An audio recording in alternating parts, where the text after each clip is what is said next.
রাশিদ, আসসালামু আলাইকুম।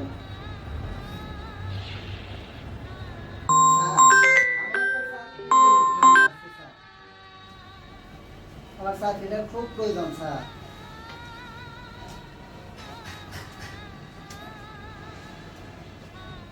তুমি এই কাগজ নিয়ে আমার অফিসে চাকরির জন্য আইছো, তোমাকে ঢোকার পারমিশন কে দিছে? স্যার আমি বাইরে দেখলাম তো, বিজ্ঞাপন দেখছি, বিজ্ঞাপন দেখে পরে আসলাম। তোমার যে এই পড়াশোনা, ঠিক আছে, আমার এই অফিসে তো পিওনের পড়াশোনা আরো বেশি লাগে, ঠিক আছে। তুমি তো আমার অফিসে চাকরি পাবা না। তুমি এই অবস্থায় আমার অফিসে সরাসরি কিভাবে ঢুকলা? স্যার এই সিকিউরিটি কই? সিকিউরিটি বলেন স্যার, ওনাকে এখনই বের করো। উনি কিভাবে ঢুকলো অফিসে? কিভাবে ঢুকছেন আপনি? ফাঁকা পাইছি, ফাইলেন ফাইলেন বেরান। এই সিগড়াও সামনে নাম দেন। গেটটা খুলতে পারো না, চাকরি করতে আইছো। বেরান।